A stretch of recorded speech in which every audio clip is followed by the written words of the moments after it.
본방송에서 제공하는 부동산 정보는 투자 판단에 대한 참고 자료입니다. 방송에서 제공하는 부동산 물건의 가치, 가격 상승 및 가격 하락에 대해서는 방송사에서 보장하지 않습니다. 본방송은 간접 광고가 포함되어 있으며 방송에서 나오는 부동산 정보는 출연자와 경제적 이해관계가 있을 수 있습니다. 투자에 유의하시길 바랍니다. 본방송의 제작진 및 출연진은 방송통신심의위원회 규정을 준수합니다. 네, 안녕하십니까. 송승연의 집담입니다. 정부가 규제 지역을 해제를 했지만 시장은 하락 장세를 지속하고 있습니다. 올해 마지막 금통위에서 금리를 또다시 인상을 했는데 또 시장이 만만치 않게 흘러가고 있는 양상을 보여주고 있고요. 분양시장에서는 연말 물량 쏟아내기와 미분양이 혼재되는 양상을 보이고 있는 가운데 연말 부동산 시장은 어떻게 움직일지 송승연의 집담에서 다양한 이야기를 준비했고 나눠보도록 하겠습니다. 스튜디오에 최항수 건국대 부동산대학원 교수님 모시고 말씀 나눠보도록 하겠습니다. 안녕하세요. 네, 안녕하세요. 네, 교수님 저는 방송 활동하면서 여러 번 뵙긴 한데 시청자 여러분들께 좀 소개 좀 부탁드릴게요. 예, 저는 건국대학교 부동산대학원의 경인교수로 재직하고 있는 최항수 교수입니다. 제가 이제 방송이나 언론 쪽에 말씀을 주로 하거나 할 때는 이제 부동산 시장 쪽을 말씀을 드리고 있고요. 주로 이제 학교에서는 이제 주로 도시재생이나 이런 쪽에서 재개발 재건축 이런 쪽에 전공을 하고 또 수업을 학생들과 함께 호흡을 하고 있습니다. 예, 네. 반갑습니다. 네. 네. 제가 사석에서 보고 하면은 여러 가지 이야기 나눠볼 때 그래도 기존에 있었던 굉장히 학자적인 지식도 가지신 분들도 많긴 하지만 그래도 현재 트렌드라든지 젊은 감각도 갖고 계신 것 같아가지고 그런 점이 좀 장점으로 보셔가지고 제가 좀 초대를 했습니다. 예. 네, 고맙습니다. 예. 과연 이제 거기에 부응할지 잘 모르겠지만 어쨌든. 네. 예, 왜냐하면 2023년 이제 얼마 안 남아서 전망들을 좀 부탁들을 많이 받기도 하고 하기도 하실 텐데요. 그러니까 사실 그 수치나 이런 부분들은 정확하게 맞추는 건 좀 어렵다라고 봅니다. 왜냐하면은 그렇죠. 권위 있는 기관이라든지 소위 한국은행 같은 경우도 계속 수정 전망을 하고 몇 개월 단위로 계속 변화를 하잖아요. 그만큼 시장을 대응하는 그 시간이라든지 변수가 워낙 많다 보니까 참 쉽지는 않을 것 같은데 중장기적인 것도 괜찮고요. 내년 시장도 괜찮은데 어떻게 그 교수님께서의 바라보는 부동산 시장의 전망은 어떤지 좀 듣고 싶어요. 저는 이제 그 대표님께서 얘기하신 그러한 어떤 생각들이 일단은 맞는 어떤 그 하나의 뷰라고 생각을 하는데 그 또 현실적으로 이제 시장을 보면 이런 부분에 대해서 아주 확정적으로 뭔가 그 전망을 하거나 이런 분들도 은근히 많잖아요. 계속 오를 거다 아니면은 계속 안 좋을 거다 이렇게 얘기하는데 말씀하신 대로 이런 부분들을 어떻게 콕 집어서 뭔가 맞춘다라는 건 참 불가능하긴 한데요. 만약에 이제 내년 기준으로 이제 말씀드린다면 보통 이제 내년에 대한 전망이라든가 이런 부분들은 현재 있는 여러 가지 상황들이 내년까지 계속 유지가 된다라는 흐름 속에 있다라는 것을 전제하에 보통은 이제 얘기를 하긴 할 것 같은데 일단은 올해 좀 시작이 됐고 내년은 올해보다 조금 더 비관적이다라고 좀 말씀을 드리고 싶어요. 그래서 쉽지 않다, 만만치 않다 이렇게 말씀을 드리고 싶습니다. 그렇죠. 좀 비관적인 게 교수님뿐만 아니라 모든 보고서들이 다 비관적으로 시장을 바라보고 있는 것도 맞아요. 그리고 맞습니다. 한국은행 얼마 전에 발표된 거 보니까 1% 후반대 경제 성장 바라보고 있으니까 비관적이라는 게 교수님만의 시각은 아니기 때문에 일정하게 시장을 바라보는 거랑 굉장히 일치한다라고 볼 수 있을 것 같은데요. 근데 이게 이제 매번 시장 전망을 하다 보면은 그런 얘기들이 있을 거예요. 상승이다, 하락이다, 보합이다, 물어보기도 하고 몇 %. 사실 제가 볼 때는 대다수 분들이 통계에 돌리지도 않고 그냥 몇 %예요. 그냥 감으로 얘기하시는 분들이 대부분일 것 같긴 한데 하락기에 대한 그 시점 이런 부분들이 저는 수치보다는 좀 궁금하긴 하더라고요. 언제쯤 하락하는 시기가 좀 끝날까라는 생각을 하는데요. 끝나는 시기. 이게 참 이 얘기가 참 길어지는 얘기일 수도 있는데요. 길게 해도 좋습니다. 저는 뭔가 이게 여러 가지 시그널을 본다든가 이렇게 얘기를 했을 때 저는 가장 중요하게 생각하는 게 그러니까 누가 이제 그림을 이제 그리는데 그림을 그릴 때 이제 그림을 그리는 요소들은 그림을 그려야 하는 캔버스가 있어야 될 것 같고 그다음에 그 캔버스의 기본적인 구조를 잡는 일종의 바탕화면이 있을 것이고 그 바탕화면 속에 이제 산도 그리고 그림도 그리고 나무도 그리고 이렇게 아마 하게 될 거잖아요. 근데 저는 나무나 그림, 그러니까 구름이라든가 이런 부분들은 작가가 어떻게 생각하냐에 따라 개성 있게 이제 한번 내보낼 수 있는 거지만 재밌다. 캔버스라든가 바탕화면은 어떻게 보면 되게 정형화되어 있는 어떤 패턴일 수 있다고 생각을 해요. 근데 여기서 말하는 캔버스가 될 수 있는 것은 저는 뭐 굉장히 이런 부분에서는 좀 약간 종교와 같은 믿음을 갖고 있기도 한데 뭐냐면 저는 금리하고 성장률밖에 안 봅니다. 그래서 역대 보시면, 그러니까 우리가 이제 한국은행 경제통계 시스템 같은 데 보면 되게 간단하게 조회를 할 수가 있는데, 이제 우리나라의 이제 금리, 그러니까 기준금리, 그러니까 단순하게 이제 다른 것들이 이제 기준이 되는 거 기준금리니까 기준금리만 본다면, 뭐 예를 들면 97년부터 해서 지금까지 금리의 변동 요인이라든가 그러니까 그 추세들을 보면 언제나요, 금리가 낮을 때는 집값이 올랐고요. 금리가 오를 때는 언제나 집값이 조정받았습니다. 그러니까 여러 가지 전문가들이 얘기를 많이 하세요. 뭐 유튜버들도 있을 거고 되게 굉장히 많은 분들이 이제 뭐 있을 텐데, 그러니까 어떤 이제 정부의 정책적인 요소라든가 이런 부분에 대해서 굉장히 또 아니면 정부의 어떤 발표, 조치, 그다음에 어떤 뭐 규제 완화, 규제 강화 이런 것들을 되게 많이 얘기를 하고 그런 부분에서 굉장히 민감하게 매번 이제 해석을 하려고 하는 거죠. 뭐 그거는 이제 언론의 특성이기도 하고 그런 시장에 몸담고 있는 분들의 뭐 해야 될 역할이기도 하니까 그렇긴 한데 저는 그게 그렇게 저는 크게 다가오지 않아요. 그래서 저는 그냥 금리하고 성장률 정도만 바라보면 상당히 이게 어떻게 보면 정확도 면에서 본다면 신뢰할 수 있는 하나의 지표라든가 기준이 아닐까 이런 생각이 들고요. 이제 거기에 더해서 이제 캔버스에 그리는 이제 기본적인 바탕이 되는 바탕화면 같은 경우는 그다음부터는 이제 금리와 성장률에 따라서 사실 이제 금리 같은 경우는 대부분의 자산 가격과는 역의 관계에 있고요. 성장률 같은 경우는 이제 정의 관계에 보통 있다라고 얘기를 하니까 근데 그런 게 이제 캔버스라면 바탕화면은 저는 얼마나 고용의 중심지로부터 그 부동산의 위치가 가까이 존재하느냐.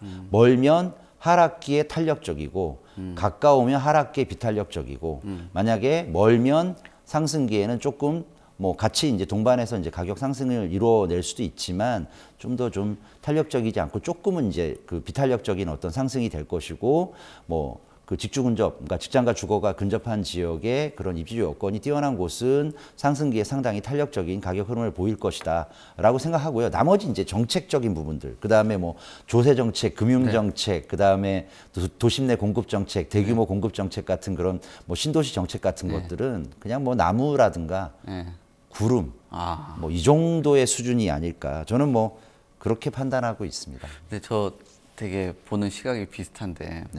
저도 금리하고 자산시장하고 굉장히 밀접하다라고 보는데 금리가 상관이 없다라는 얘기들 할 때 볼 때마다 약간 좀 충격받을 때도 있거든요. 또 특히나 아까 또 경제 성장률 말씀하셨는데 저도 그거 되게 비슷한 시각이에요. 예전에는 금리가 오를 때 경제 성장을 하고 또 수요가 늘려면 보통 이제 소득이 올라가고 하니까 금리가 10%라도 본인 소득이 20% 30% 오르거나 경제 성장을 하면 감당할 수 있겠지만 지금은 뭐 경제가 약간 침체 국면이라든지 뭐 저성장 국면에서 금리가 이렇게 올라간다라는 건 좀 자산 시장에는 좀 크게 작용하지 않나요? 그게?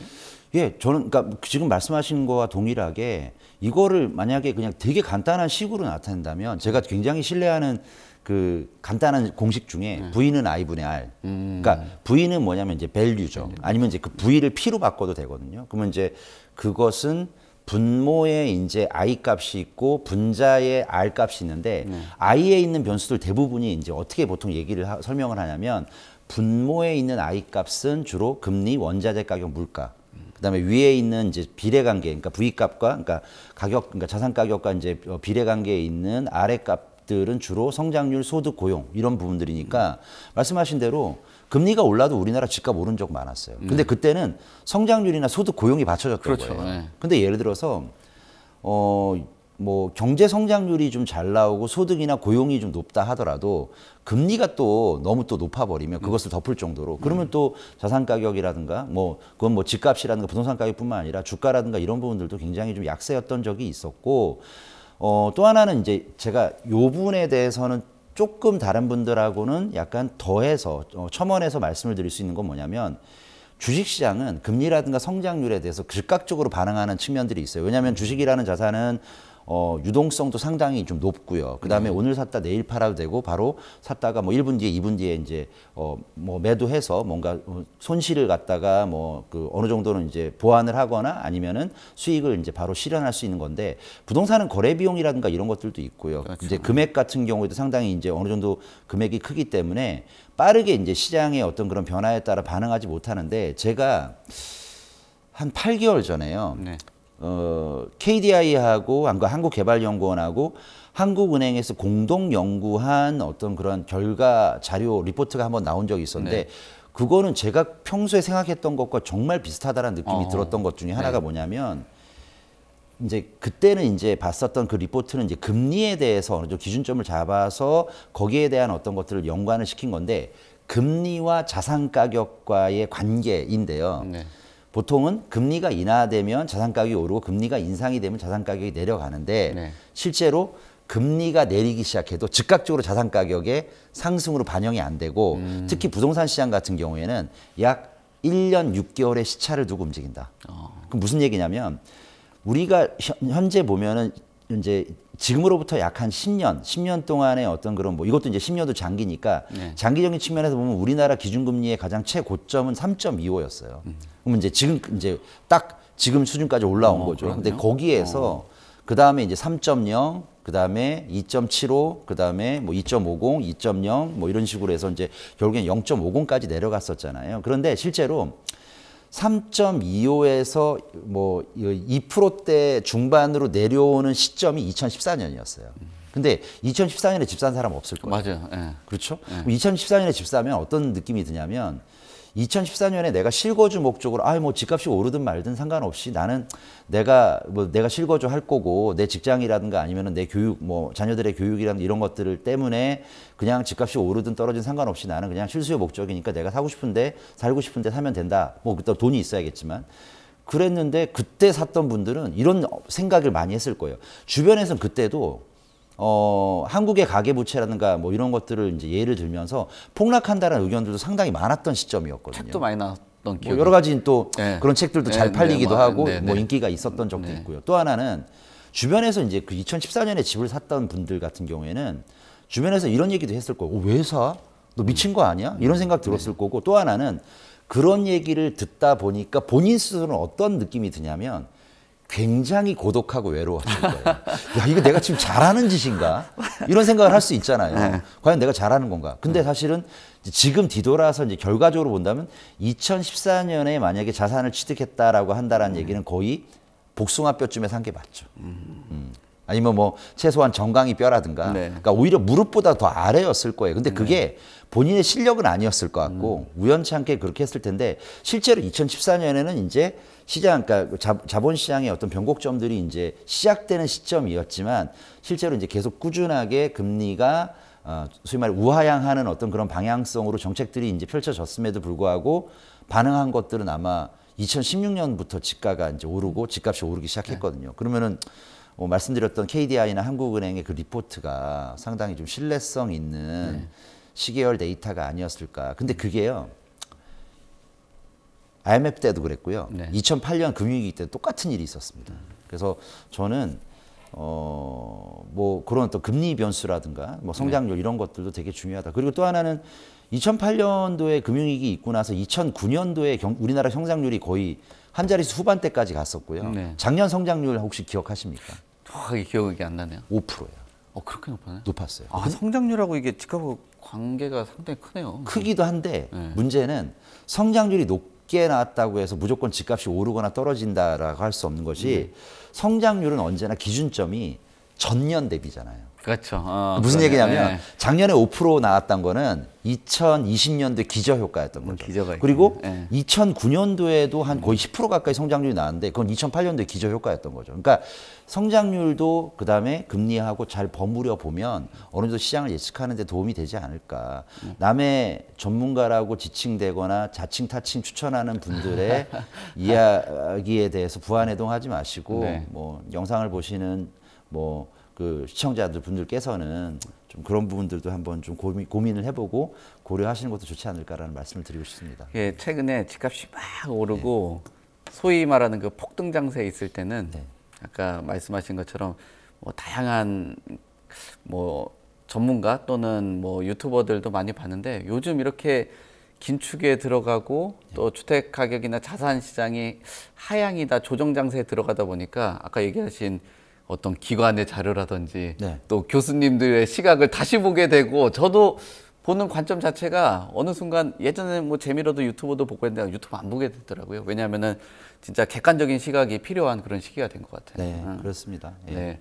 그러면 지금 그 내년이나 2023년에 뭐 어떤 변수라든지 뭐 중요하게 봐야 될 키워드라는 게 결국은 성장률하고 또 금리하고 요 두 개가 핵심인 것 같은데 맞습니다. 혹시 뭐 추가적으로 뭐 다른 변수도 한번 지켜볼 게 있을까요? 뭐 관련한 얘기들을 조금 더 말씀드리면 요즘에 이제 많이 얘기 나오는 것들 중에 하나 피크아웃 얘기 나오고 있어요. 그러니까 금리를 이제 미국에서 계속 인상을 하는데 인상하는 그런 와중에 근데 이제 미국의 참 어떤 그런 정책들이라는 게 정말 굉장히 좀 최첨단의 어떤 그런 금융 구조를 가지고 있고 세계의 어떤 그런 뭐 주도적인 국가라고 얘기하는데 의사결정을 하는 어떤 원인이라든가 이런 거 되게 이상한 경우가 많은 게 그래요? 어떤 점이 있나요?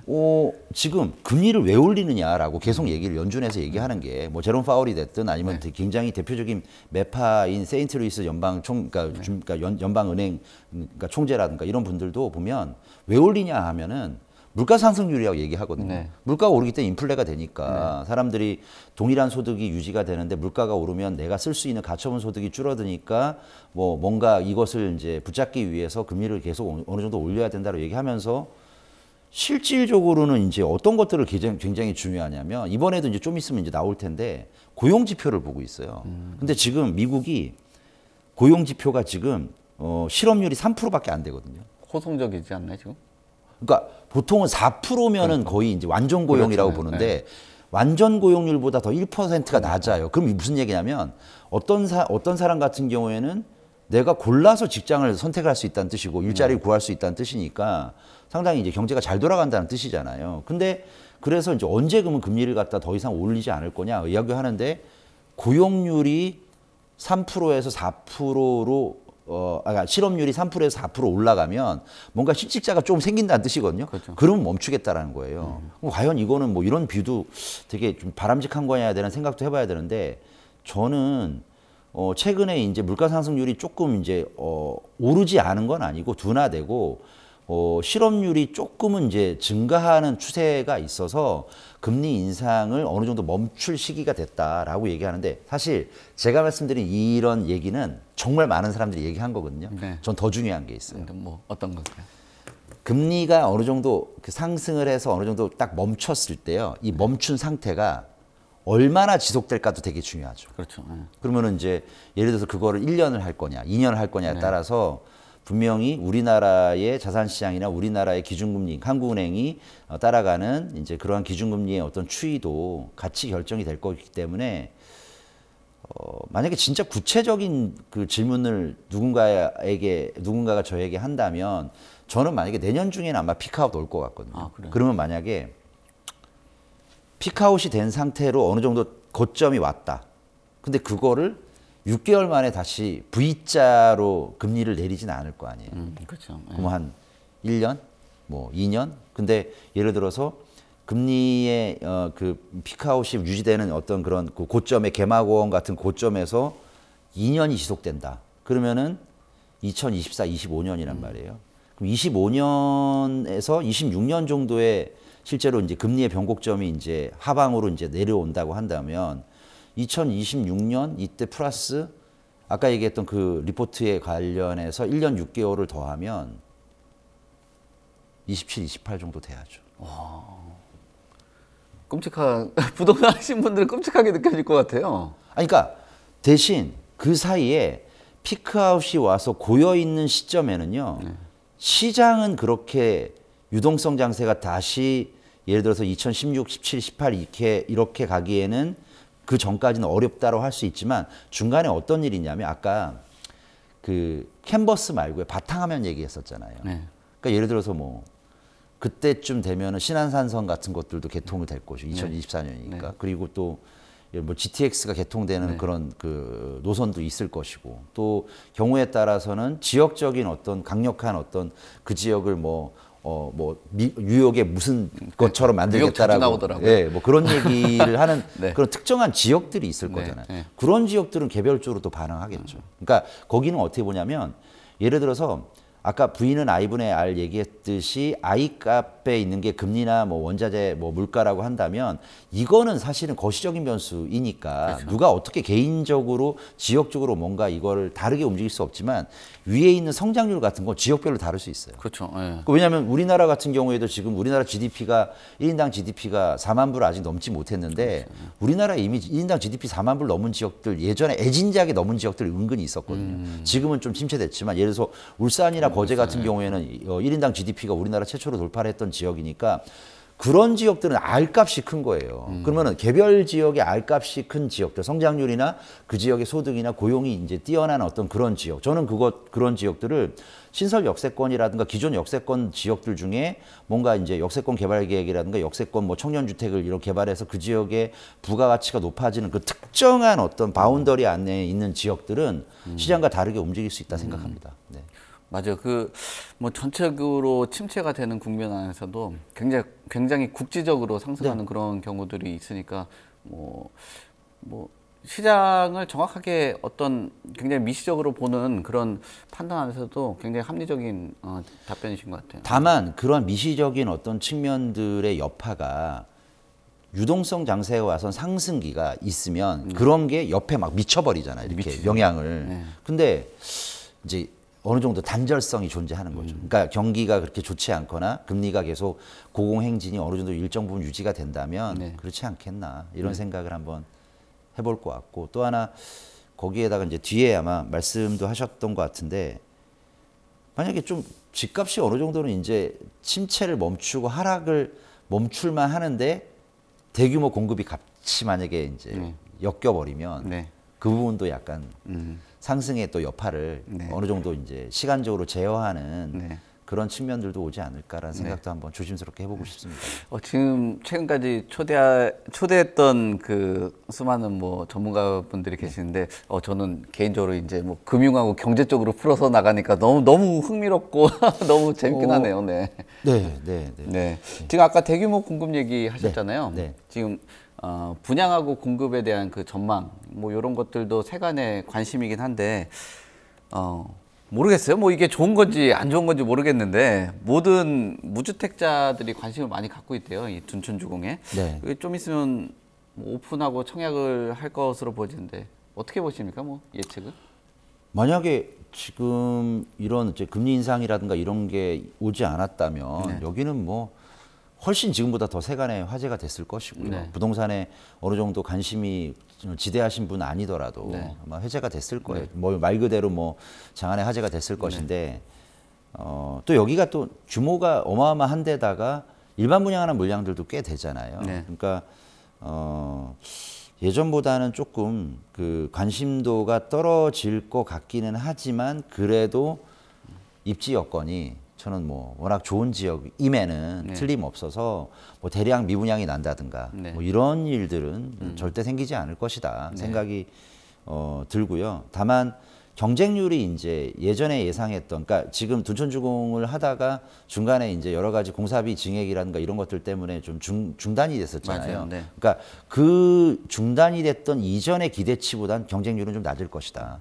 근데 이제 또 어떤 분은 당첨이 됐는데 경쟁률이 낮으면 내가 본계약을 해야 되냐 이런 갈등을 할 수도 있잖아요. 실무적으로는 그렇더라고요. 상당히. 근데 저는 하시라고 말씀드리고 싶어요. 예전에 이제 어떤 사례가 있었냐면 그 2008년 금융위기 이후에 분양에 했는데 입지가 괜찮고 되게 앞으로 좋을 것 같은 앞으로 여러 가지 어떤 호재들이 많이 있는데 경쟁률이 굉장히 낮았던 지역들 중에 하나가 마곡지구였거든요. 네. 근데 이제 제 주변에도 그때 마곡지구에 뭐 당첨되고 나서 교수님 이거 계약을 해야 됩니까? 자꾸 얘기를 하길래 제가 뭐라고 그랬냐면 하세요. 그래서 그래도 좀 아니 그러면은 내가 살고 싶었으니까 청약을 했을 거 같잖아요. 네. 근데 살고 싶어서 청약을 했으면 살면 되는 거지. 그러면 내가 만약에 청약 경쟁률이 2대 1이고 아니면 20대 1이냐에 따라서 내가 살고 싶은 어떤 욕구나 욕망이 바뀌는 거냐고. 그러면 내가 20대 1이 넘는 청약 경쟁률, 100대 1이 넘는 청약 경쟁률이 나오면 나는 살고 싶어지는 집이 되는 거고 2대 1, 3대 1밖에 안 나오면 안 살고 싶은 지역이 되는 거냐고. 재밌다. 예. 그럼 그 동네가 어디 가냐고. 그럼 제가 뭐라고 그러냐면 좀 그래도 조금 주변에서도 좀 요즘 경기도 안 좋은데 뭐 그런 얘기를 하니까 불안해서요. 네. 제가 뭐라고 얘기했냐면 만약에 당신이 청약이 되고 나서 어쨌든 한 3, 4년 뒤에 입주를 할 거잖아요. 그때까지도 만약에 분양가 그대로 만약에 입주할 당시에도 네. 뭐 그 가격이 유지가 되거나 또 오히려 마이너스가 되거나 하면 내가 당신 거를 내가 뭐 땡빚을 내서라도 그 분양가에 사줄 테니까 연락 달라고 했더니 연락이 안 와요. 한 번도 연락이 온 적이 없어요. 예. 그러니까 둔천주공도 저는 그런 느낌이 잠깐 드는 거죠. 그러니까 입지가 좋고 충분히 세간의 관심을 끌만하고 그다음에 또 분양가라든가 이런 것들도 상당히 좀 낮아서 그러니까 뭐 분양가 상한제가 낮다란 얘기보다는 좀 이제 비교 이제 해서 좀 약간 저렴한 어떤 측면도 분명히 있을 텐데 뭐 이런 부분에 대해서 걱정하신다라고 한다면 저는 그것은 뭐 기후에 불가능하다, 불가하다 생각이 듭니다. 네. 전체적으로 평균 분양가가 보니까 한 3,820만 원? 네. 그러니까 84제곱으로 하면은 약 한 13억 원 정도 되고 59제곱으로 보면 한 10억 선 정도 되는데 이게 논란이 예전에는 원래 훨씬 쌌잖아요. 그리고 뭐 로또라고 해가지고 모르겠어요. 가격은 이렇게 올라와 있고 주변 시세는 이렇게 하다 보니까 그 이제 본인이 받을 수 있는 마진 확보가 안 돼서 그런 것 같긴 한데 그게 뭐 아까 얘기하신 것처럼 실수요 관점으로 본다라면은 거주해도 괜찮을 것 같다라는 생각은 들긴 하거든요. 네. 아니 저도 뭐 청약통장도 불입도 몇 번 안 하고 또 주택이 또 뭐 그래도 뭐 없는 건 아니니까 뭐 당첨도 안 될 것 같지만 만약에 제가 청약할 수 있는 돈이 있고 그 여건이 된다면 저 청약하고 싶은데요. 아, 그래요? 그리고 저는 이렇게 생각합니다. 뭐 이제 여기에 대해서 높이 평가한다라기보다는 일단 그냥 입지적인 측면에서 위치의 클래스는 어디 가지 않는다라고 생각이 듭니다. 그렇군요. 지금 이런 뭐 분양시장 외적으로 보면은 지금 규제에 대한 그 지역들 해제 얘기들도 나오고 있거든요. 왜냐하면은 뭐 규제가 좀 해제가 돼야지 수요를 유인할 수 있는 유인책이 되다 보니까 이런 부분이 있는데 앞으로는 어떻게 보세요? 뭐 이제 규제 좀 해제도 하고 또 뭐 규제 좀 해제되고 뭐 분양가가 좀 자유롭게 측정할 수 있는 곳들이 있다라고 하면은 건설사들도 공급을 더 할 수 있을까요? 어떨까요?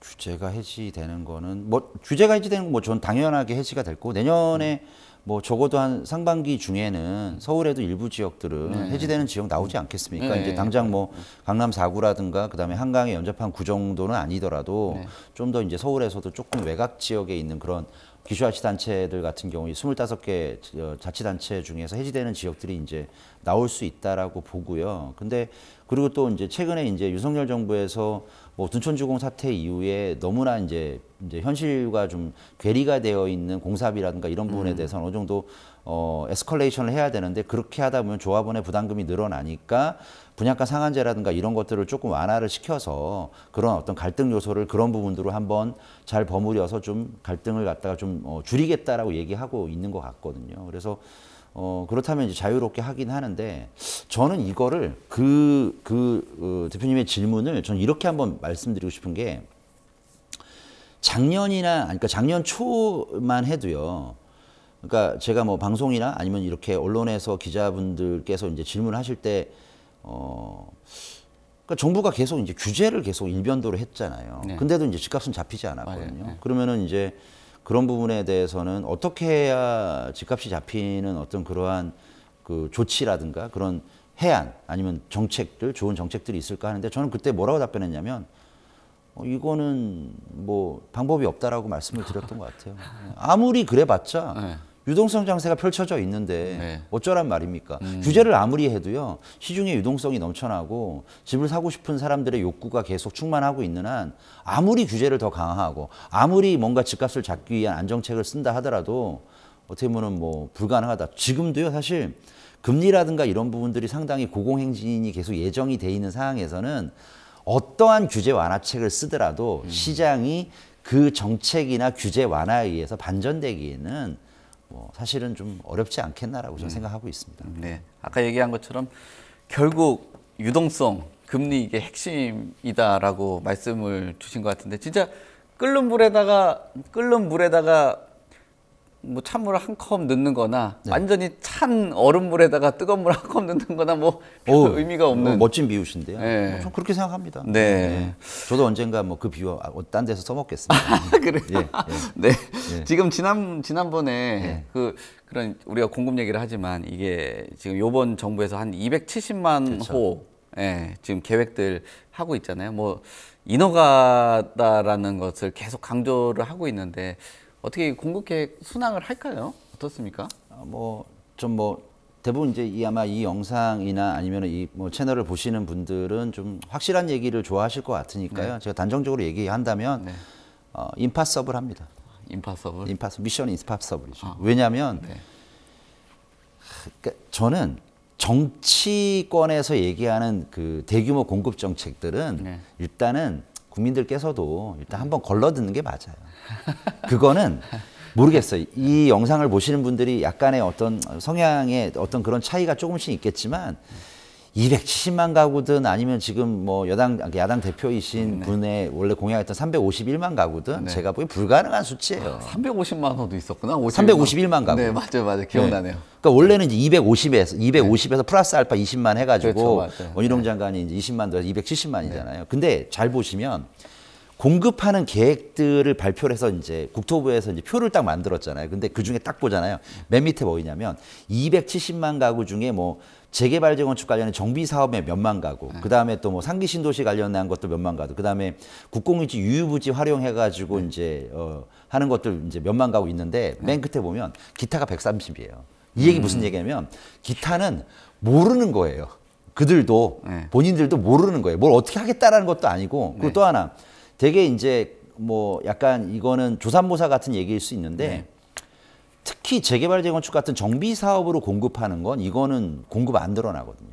왜냐하면 이제 보통 공급이라고 하는 것은 이제 원래 없던 공간에서 새로 집을 지으면 새로 짓는 숫자만큼 공급이 늘어나지만 그렇죠. 재개발 재건축은 기존에 뭐 조합원들이라는 어떤 그런 기존의 분들이 있기 때문에 이분들이 뭐 자기 이제 새 아파트가 되고 분담금 내서 이제 하긴 하지만 이분들은 원래 살던 집을 포함한다면은 공급이 늘어나는 게 아니라 실제로 이제 일반 분양하는 물량이 좀 많이 늘어나야 그게 순증가분이 늘어나는데 재개발 정비 사업 같은 건 순증가분이 많이 늘어나지 않아요. 제가 어떤 통계를 보면 그동안 이제 강남 3구에 그토록 많은 재건축을 했는데 뭐 한 20-30년 동안 순증가분이요. 기여한 게 11%밖에 안 돼요. 아, 그래요? 예. 실제로 서울도 그렇고 이제 비도시, 그러니까 비수도권 광역시 지역들도 재건축도 그렇지만 재개발도요.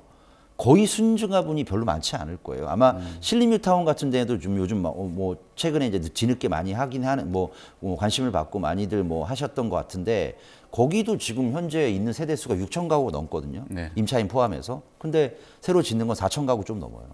오히려 가구 수가 줄어요. 그러니까 집은 퀄리티가 높아지는지 모르겠지만 그러니까 서민들이 살 수 있는 거주 공간의 절대적인 수치는 정비 사업으로 늘릴 수 없어요. 그러면 예를 들어서 270만 가구 중에 130만 가구는 잘 모르겠는데요. 그러니까 그걸 빼버리고 그다음에 정비 사업에 공급되는 것들 중에 그 중에 만약에 정비 사업으로 50만 가구가 된다고 했을 때 그 중에 아마 순증가분 기껏 해봐야 거기서 한 10만 가구, 15만 가구 한다면 실제로 많이 안 늘어나고요. 또 하나 과연 지금 270만 가구라든가 이런 부분들을 공급하는 게 적절하냐는 얘기인데 우리가 이제 공급을 왜 하겠습니까? 공급은 집이 없는 서민들이 내 집 마련을 하기 위해서 공급 부족 얘기가 나오기도 하고 공급이 부족하니까 한정된 자원인 집을 사다 보니까 그 집이 계속 부족한 공급 때문에 수요자가 몰리고 그 집값이 계속 오르고 이렇기 때문에 집을 많이 지어준다야 된다고 얘기하잖아요.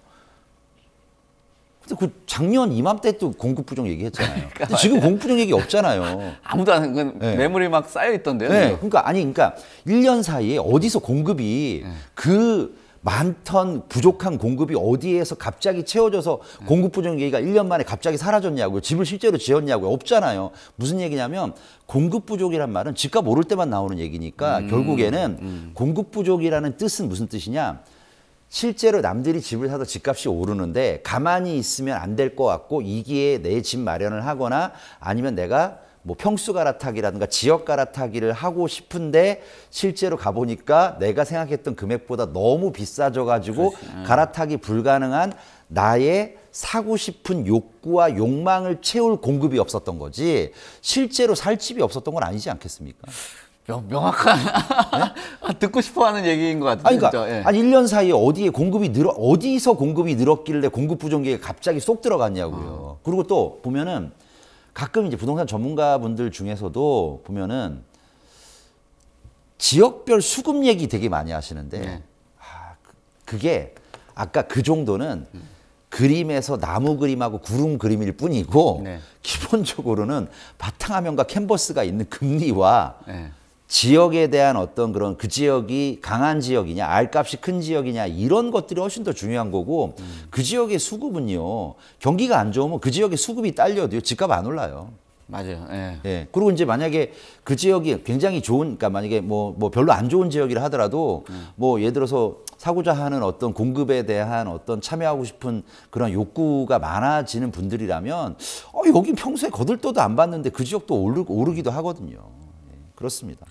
그러니까 말씀하신 것처럼 내가 좋고 내가 사면은 집값이 더 오를 것 같고 이런 공급을 원했다 그 말씀이신 거죠? 그렇죠. 지금 사람들이 집을 안 사는 거는 어떻게 보면은 하방이 막혀 있느냐에 대한 것들에 확신이 없는 거죠. 적어도 내가 집을 사서 오르는 거는 좀 욕심이 좀 있다고 치고 적어도 그리고 내가 자본을 투입을 했는데 내가 투입한 자본보다 자본의 사이즈나 크기가 줄어드는 것들은 내가 못 견디잖아요. 근데 거기에 대한 확신이 없는 거죠. 그러면 안 사죠. 그러니까 공급이 자연스럽게 해결된 거죠. 그러니까 공급이 부족하다는 얘기할 때마다 정부가 과연 매번 우리가 후손들에게 물려줘야 되는 공간일 수도 있는 그린벨트 같은 거 헐어서 매번 이렇게 공급하는 게 과연 바람직하냐.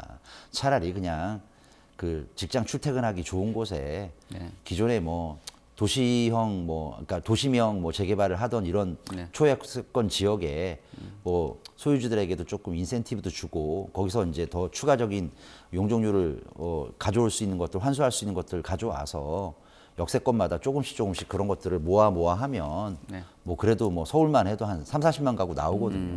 그러니까 이게 더 적절한 공급 방안이 아니었을까 싶습니다. 네.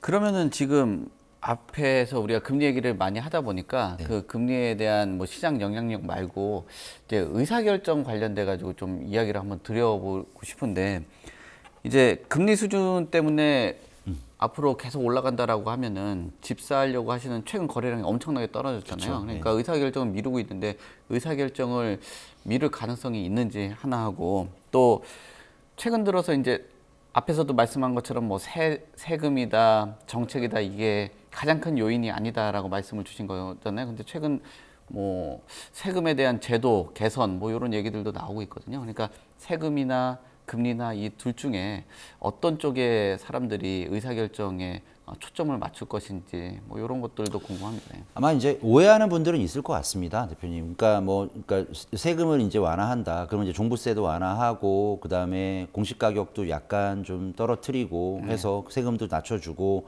거래세인 양도세에 대한 어떤 감면이라든가 소득세법 개정이라든가 아니면은 뭐 취등록세 같은 것을 조금 이제 완화를 하는 것들을 해서 시장 수요자들이 어느 정도 안심하고 시장에 진입할 수 있는 그런 정책들을 쓰는데 저는 반대로 본다면 정부가 왜 규제 완화를 할고 정부가 왜 규제 강화를 할까? 규제 강화하는 거는 오르기 때문에 하는 거고요. 규제 완화하는 건 떨어질 거니까 하는 거죠. 그러니까 그런 면에서 본다면은 저는 그 정책 그다음에 이런 부분들이 그렇게 중요한 변수가 아닌 거다라고 재차 강조드리고 싶고, 금리라든가 이런 거시 변수가 실제로 주택 시장이라든가 수요자에게 미치는 영향은 정말 절대적이지 않나라는 생각을 하고요. 오히려 정말 복잡다양한 어떤 정책들, 그러니까 뭐 공급 정책, 그다음에 조세 정책, 금융 정책 이런 것들에 대해서 나올 때마다 이거 어떻게 될까라고 복잡하게 생각하는 것보다 그냥 단순하게 금리 내려가고 유동성 많아지면 집값 오를 거고, 금리 올라가고 유동성이 좀 약간 옥죄기가 돼 있으면 당분간은 좀 어려울 거고, 이렇게 되게 정말 단순하게 생각하는 게 어떻게 보면은 의사결정하는데 훨씬 더 편한 선택이 아닐까라는 생각을 해봅니다. 네, 진짜 예전에 보면은 학교 선생님들 보면은 막 너무 막 복잡하게 가르쳐주고 하면은 진짜 머리에 안 들어왔거든요. 네. 그리고 최근 들어서 주택 가격이 오르다 보니까 오르는 그 상승세를 타고 별의별 막 기법부터 해가지고 뭘 봐라, 뭘 어떤 변수를 봐라 했는데 네. 오늘 딱 봤을 때는 금리하고 유동성만 보면 뭐 100점은 아니더라도 뭐 한 7, 80점 이상 정도의 투자 그 사이클이라든지 타이밍을 좀 볼 수 있지 않나, 뭐 이렇게 보는. 타이밍은 그렇고요. 거기다 아까 뭐 부연해서 말씀드렸던 또 개별 지역의 특성 같은 것들 좀 보태기를 하면 그래도 조금 상당한 확률 높은 그러한 것을 좀 생각해 볼 수 있지 않을까, 이런 생각을 한번 해드리고 싶습니다. 네. 그래서 지금 부동산 시장이 굉장히 침체고 거래량도 축소가 되고 또 특정 지역 같은 경우는 뭐 고점 대비해서 뭐 한 30-40% 정도 빠지는 맞아요. 지역들 뭐 이런 것들도 나오고 있는데, 어떻습니까? 앞으로 어떤 식으로 투자에 대한 전략, 이 긴축과 뭐 금리 인상 시기, 또 주택 가격이 조정받고 있는 시기에 어떤 전략으로 시청자분들이라든지 뭐 투자를 고려하시는 분들이 세우면 좋을 것인지, 또는 투자할 때 진짜 이거 몇 년 동안 너무 많이 낚인 것 같다, 투자할 때 좀 이런 거에 좀 낚이지 말아라, 뭐 한 2가지 정도 이렇게 같이 요약해서 정리하면 좋을 것 같은데요. 아까 2014년 이제 상황을 말씀을 드렸었는데 언젠가 금리 내릴 거거든요. 이렇게 고공행진 못 하고 있을 건데 정말 아이러니한 거는 금리가 내리고 하는 측면이 오면 어느 정도 자산 시장이 올라갈 만한 약간의 분위기라든가 이런 부분들은 마련이 됐겠지만, 정말 미안하지만 이 영상을 보시고 이걸 시청하시는 분들께서도 금리가 내려가는 시점에 집 못 사실 거예요. 왜냐하면 금리가 내려가기 전에 겪었던 얼마간의 고통이 계속 가속도 효과처럼 유지가 되거든요. 저는 자산시장에서도 저는 유턴의 제1법칙이 분명히 존재한다라고 생각해요. 그러니까 이게 뭐냐면 보통 이제 고무줄 이론이라고 해서 금리를 이제 내리기 시작하면 자산 가격이 올라야 되는데 금리를 내리는 그러한 초창기에는 뭔가 의사결정을 못 하죠. 그러다가 금리를 한 번 내리어서는 안 되고 2번, 3번 지속적으로 방향성을 정부라든가 거시 쪽에서 이제 주면, 그때는 이제 드디어 가속도가 붙어서 이제 자산을 매입을 하고 또 가격이 올라가고 좀 약간 올랐다 아니면 좀 벌었다라고 하는 분들이 나오기 시작해요. 근데 마찬가지로 반대로 금리를 갖다가 올려서 자산 가격이 좀 오르지 못하게 제어를 한다 하더라도 사람들은 그때도 집을 삽니다. 왜냐하면 그동안의 관성이 있어서 계속 그런 부분들을 아마 유지를 할 건데, 만약에 이제 그런 뭐 투자를 고려하는 분들이 있다면 저는 금리 인하 초창기 때 들어가시는 거 좀 권해드리고 싶고요. 그리고 앞으로 이제 정부가 이제 계획하고 있는 상기 신도시 같은 경우도 지금 좀 그런 게 생각보다 지금 빨리 안 될 것 같거든요. 아무리 봐도. 그러니까 지금 뭐 시범 지역으로 해서 작년 7월 달에 이제 사전청약에 들어갔던 이제 계양 신도시라든가 이런 부분들은 조금 좀 다르지만, 나머지 뭐 하남 교산이라든가 고양 창릉이라든가 시흥 광명지구 같은 데는 토지 보상이 정상적으로 이루어진다고 볼 수 없는 상황에서 잘 안 될 거긴 하겠지만, 그래도 제 생각에는 그러한 공공택지 같은 경우는 어쨌든 서울에서 반경 5km 이내에서 경계점을 5km 이내에 이제 지어지는 도시들이니까 입지가 나쁘지 않습니다. 오히려 일기 신도시보다도 입지가 좋은 지역들이기 때문에 무주택이시거나 청년 세대 신혼부부들 같은 경우에는 그러한 청약 기회가 많을 거예요. 그러니까 그때는 청약 경쟁률이 조금 내가 예상했던 것보다 낮다고 해서 꺼리지 마시고 분명히 그런 지역들은 당연히 다양한 어떤 저렴하게 분양하는 방법들도 있고 그 다음에 또 뭐 상한제라든가 이런 것들은 당연히 적용이 되는 지역이기 때문에 내 보금자리를 마련한다는 의미에서는 그런 이제 청년 세대들이라든가 신혼부부들은 그런 청약을 한번 노려보시는 걸 좀 권해드리고 싶고 그리고 청약통장 해지하지 마시고 좀 갖고 그다음에 기존에 있는 기존 세대 분들이라든가 이런 분들 같은 경우에는 현재 내가 이제 보유하고 있는 것들을 엑시트하고 또 상급지로 갈아타려고 하는 그런 질문들 되게 많이 하시던데 네, 많을 거예요. 예, 근데 그거를 지금 동시에 하긴 어려운 거예요. 그렇다면 이제 적당한 시기에 뭐 내가 갈아타는 것들을 할 때 갈아타는 시기는 내 거를 싸게 팔면 남의 것도 싸게 살 수 있는 기회가 있으니 그렇죠. 그런 부분에 대해서는 굳이 시기를 따져야 되느냐 이런 생각을 해서 내 필요에 의해서 이제 매수하거나 소비하는 것에 대해서는 뭐 타이밍을 어떤 딱 시점에 하세요라고 얘기하는 거는 의미가 없다 이런 말씀 드리고 싶습니다. 네.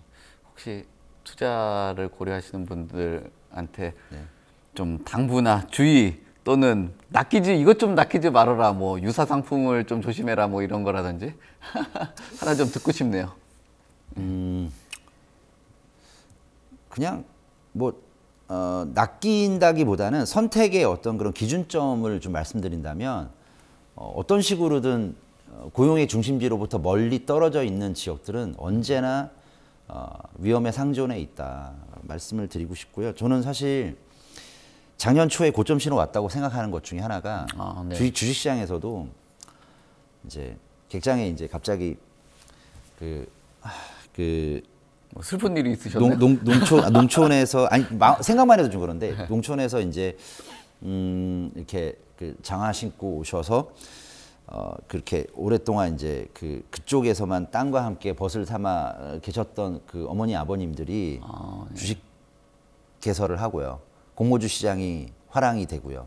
그리고 또 뭐 거기에 이제 그 건물에서 이제 그 왜 구두 이렇게 세척하시는 분들도 주식을 물어보는 시점이 고점이라고들 하잖아요. 근데 부동산 시장에도 고점 시그널은 존재하는 것이 우리가 평소에 좀 관심을 안 갖던 여기가라고 하는 지역들에 경쟁률이나 원정 투자가 이루어진다고 뭐 정말 고점이거든요. 제가 하나 말씀드리고 싶은 게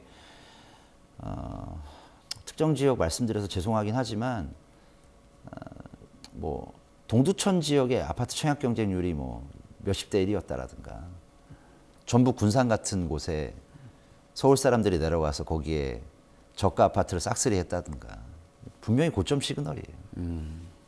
맞아요. 그러면 가격이 하락할 때 어디서부터 떨어지기 시작하냐면 서울은 이제 기본적으로 종로, 강암, 울지로, 명동이 있고 섹터가 강남권역이 있고 비즈니스권역이 뭐 여의도라든가 상암 뭐 아니면 분당, 판교 이런 지역들이 있는데 거기서 먼 지역들은 선택 안 하시는 게 맞으세요. 그래서 그리고 또 만약에 내가 현재 갖고 있는 자산을 내가 계속 홀딩하면서 나중에 좋은 날이 올 때까지 이제 버틸 수 있느냐에 대한 판단도 그러한 어떤 고용이나 직장의 중심지로부터 얼마나 가깝냐 이런 것들이고요. 사실 서울에서 1기 신도시 정도의 수도권 같은 경우 1기 신도시보다도 조금 거리 변수가 좀 멀리 떨어져 있는 지역들은 저는 뭐 세이프티하지 않다라고 좀 말씀드리고 싶습니다. 네, 알겠습니다. 오늘 뭐 전망부터 해가지고 금리 또 투자 전략, 분양 공급, 둔촌주공까지 이야기 나눠봤습니다. 오늘 다양한 말씀 전해주신 최양수 교수님, 오늘 여기까지 인사드리도록 하겠습니다. 감사합니다. 네, 감사합니다. 자, 오늘 부동산 시장에 대해서 다양한 이야기 나눠봤습니다. 역시 핵심은 금리와 유동성이다라는 말씀을 주신 것 같습니다. 그래서 이 내용들 잘 참고하셔서 현명한 투자 되시길 바라겠습니다. 저희는 다음 이 시간에 부동산 소식으로 찾아오겠습니다. 시청해 주셔서 감사합니다.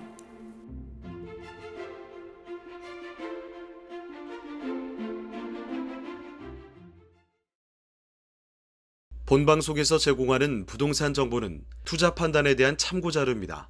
방송에서 제공하는 부동산 물건의 가치, 가격 상승 및 가격 하락에 대해서는 방송사에서 보장하지 않습니다. 본방송은 간접 광고가 포함되어 있으며 방송에서 나오는 부동산 정보는 출연자와 경제적 이해관계가 있을 수 있습니다.